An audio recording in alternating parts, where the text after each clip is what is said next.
What is up, everybody? Welcome back to RaceNews.com. Welcome back to another one of our previews, and welcome to the Tampa Bay Derby preview. Well, only one Kentucky Derby prep race coming up this weekend, and it will be race 11 at Tampa Bay Downs. Going to be a good one. Field of 7, kind of a tricky field, kind of a good field, but with some question marks as well. I'll put it up on the screen now. We'll go through them one by one. And like I said, it's, every time I kind of look through this, it's like, yeah, I could see these horses, maybe one or two of them jumping up being pretty good. I could maybe not, as well. And maybe they're a little overhyped, all of them. So we'll see as we go through here what we think. All right, let's keep going. Let's start, not keep going.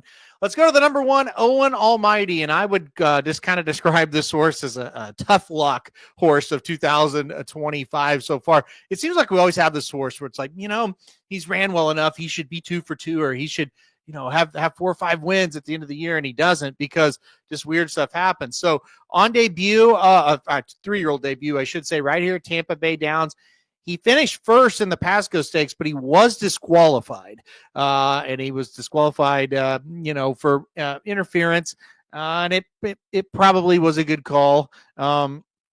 He was the best horse in the race, though. I don't think there's any doubt about it, but he did interfere with another horse, and they took him down, so he did not win that race. He comes back. He runs in the Sam F. Davis last time out. To be honest, guys, I thought it was a pretty darn good effort. He looked like he was going to win the race. John Hancock kind of re-rallied on him and just was able to beat him that day. So, but still, I thought really 2 solid races right here at Tampa over this track. Irad Ortiz Jr. has not given up. He's back to ride for the 3rd straight time. So, look, I think he's a horse that should be 2 for 2, or at least could have been 2 for 2. He's in another good spot here, so we'll see what happens with Owen Almighty. He looks pretty good. All right, one of my favorite horses as a 2-year-old was Chancer McPatrick, and he's drawn the 2-hole here for his seasonal debut. He's an exciting horse. He came from last to first to break the maiden at Saratoga, came from way far back again to win the hopeful at Saratoga, came from way out of it again to win the Champagne at Belmont at the Big A, also known as Aqueduct. Went to the Breeders' Cup Juvenile as the 2-to-1 choice in that race and was 6th, beaten 6.5. Didn't run very well in that race. And did he not run well because of speed favoring, because they went slow up top, or does he not want to go 2 turns? I think all those things are in play here when it comes to Chancer McPatrick. First start out as a 3-year-old. Is he ready to rock off the layoff? I don't know. That's another big question as well. Flavian Pratt jumps aboard. Right away, what I will say, a lot of times with these horses, I'll say, yeah, next time, we'll get a race under their belt, and next time they'll be tough. That got me beat a couple times with Sovereignty and Journalism last week, where I thought, I think these are the best horses in the race, but or at least right up there, but I don't know about this time. And it got me beat a couple times last week. Will it happen again? That's kind of what Chancer McPatrick and the next horse we're going to talk about, the number 3, Hill Road, another one coming off the same type of layoff. Maybe a horse that's going to get better the longer you go. Next time out, maybe we think we're going to see him at his best, but he comes off of a 3rd place effort in the Breeders' Cup Juvenile last time out, where he closed up nicely to get 3rd. This was a horse that had been running overseas before coming to the Breeders' Cup Juvenile and running 3rd. Like I said, now is with Chad Brown. A little bit behind in the training, but they kind of got this horse caught back up after a couple little things happened. He's another one. It feels a lot like a Journalism and a Sovereignty, where it's like, yeah, the next race is where we're going to see them at their best, but maybe they show up here and run well. The Chad Brown duo, I think both are going to be kind of side by side in the race. They're both horses going to drop way out of it, make one run. So we'll see what happens. I tend to kind of lean towards I want to see a race from them. But again, that did get me beat last week in a couple of big races. But Hill Road, interesting horse also as well. First start with Chad Brown. Was the Breeders' Cup kind of an anomaly, and maybe we're not going to see him like that? Maybe he is going to be better on the turf. I don't know. I don't know the answer, but interesting entry here. We'll see what happens with him. Number 4 is Broder. This is a horse coming off 2 straight victories at Oaklawn Park. Broke the maiden going 6 furlongs before coming back. Last time out going a mile 16th there at Oaklawn and winning. Both races were solid. Neither race was like over the top great, but 2 very solid efforts from Broder. Great name, of course, I'm guessing, named after the great hockey goalie, Martin Broder. So rooting for him for that standpoint. Yeah, look, I don't know. I'm on the fence. I don't think either race really jumps off the page at me, but he's kind of a fast horse. He showed some toughness, I thought, in both races, really. So I'm going to leave him off, but I am a little bit worried he might show up and run okay here. We'll see what happens with Broder. The number 5 is Filoso. This is a horse also like Hill Road and like Chancer McPatrick, making the first start as a 3-year-old. Last seen finished in 6th, beaten 9 lengths in the Kentucky Jockey Club. He was also 3rd, beaten 9.5 in the Breeders' Futurity. Good spot for him. I like the spot. I think it's a good place to get going. I am skeptical that this is the race for him, but maybe he can build up, and maybe that next race is where we're going to see him at his best. I think he's a cut below talent-wise. I really do. I don't hate him, though, and I wouldn't be shocked if he makes a little bit of an impact here.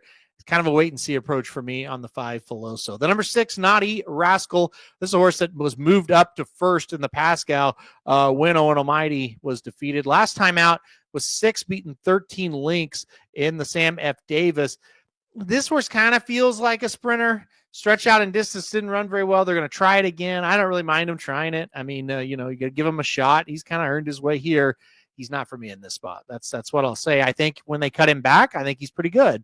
Here, I'm just not quite sure on that one. And then finally, the number 7 is Patch Adams. And, of course, Patch Adams was the 4-5 favorite in the Southwest Stakes. So a lot of hype on this horse. He did not run that well. He was pretty poor, let's be honest. 4th, beaten 2.5. It's interesting. You look at this horse, his first race, he was going 6 furlongs. He's on the lead, and he fades, but he finishes 3rd, beaten 1.5 lengths. Second race, he stalks the pace. He's right up on the lead, going 7 furlongs, and he wins by 10.5. In the Southwest, stretching out to 2 turns, you kind of assumed he would be right on the lead, if not on close to the lead. He's 7th, beaten 7 at the first call, 4th, down 7.5 lengths at the second call. What are we doing? I don't know. I was very confused by, was it a bad ride, or did he just not break very well and didn't want to get up there? What happened? I think you got to send him to the front, and if maybe not gets the lead if their horse is really flying, but I'm taking the lead with this horse unless they're really flying in this race, and I'm letting him get out in front of horses instead of trying to pass horses. Get him to the front and see if he's a stayer and maybe not a passer. That's what I gotta think you got to do with him here. We'll see. He's got to turn it around. Part of me is like, yeah, this is a good spot for him. I get it. It's reasonable. I think this is a really good race to kind of take him after that disappointment. But the other part of me is sitting here going, man, if Cox had more confidence, you'd see him in a little bit higher caliber race. So I'm really on the fence of what he's going to do. I'd like to see him run well. I'd like to see him bounce back. I think he's got to be on my ticket. I just can't, jump off of him completely. I think pick 4s, pick 5s, pick 3s. I think I got to include him. I just do. But we'll see what happens. Also, Flavien Prat is on Chancer McPatrick and not Patch Adams. Look, I think that's a no-brainer, though. Pratt, it's a multiple grade 1 winning horse. Pratt's got to go ride Chancer McPatrick. And I'll say it, and I'm a huge Pratt fan, and I'm not being critical at all, but I don't know what the hell that was from Patch Adams last time out. They were not running that fast up front. He could have easily got the lead in that race if asked. So, again, could have just been the horse was dull, flat-footed. Could have just been a dumb ride. I'll just say it. I don't really know. I wasn't aboard him, but I don't know why he didn't go up there, but he didn't. So we'll see if he can get a little bit better trip this time. And like I said, it probably was more the horse than anything else. Certainly not second guessing Flavien Prat. All right. That's the field of 7. Like I said, I could see Chancer McPatrick, Hill Road, Patch Adams, Owen Almighty. I could see him, being horses that maybe can jump on the trail and make an impact here. I went with the number 1, Owen Almighty. He's got the 2 races over the track. Both the races were pretty good. Tampa Bay plays a little bit quirky. So I like that about him. I think he doesn't really want to go past a mile and 16th, but I think he does want, he can go a mile and 16th and be okay. I kind of am just waiting and seeing with Chancer McPatrick and Hill Road. I wouldn't be shocked if they win. I don't want to play him to win.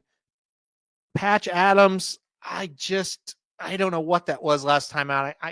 I'm not waiting and seeing with him. I'm just a little bit scared to play him. I'm also scared to throw him off, like I was saying. So I went number 1, Owen Almighty. I'm ready to be disappointed again. I singled him the day he was disqualified in the Pasco. I bet him to win in the Sam F. Davis. So I really thought, hey, he ran 2 races that were good enough to win. He did actually finish first in one of them and got DQ'd. So I've been really let down by him. But I also, at the end of the day, yes, didn't cash tickets on him or the sequences got busted. But I also looked and said, well, shit, he ran well. What more could you really want from him? So anyway, I'll back him again here. It's kind of be it, though. If he doesn't win this one, I don't know that I could go 4 races in a row with him if he loses this time. But I'm going to go number 1, Owen Almighty, on top for the Tampa Bay Derby. All right, guys, I'll do it for a preview of the Tampa Bay Derby live from Tampa Bay Downs on Saturday, March 8th. That'll be March 8th, I should say. That'll be race 11 on the card. All right, guys, thanks everybody for watching this video. Hit that like button if you like it. Subscribe. You really like it. Want to get alerted anytime we do videos like this. And most importantly, good luck if you're playing Tampa Bay Downs on Saturday.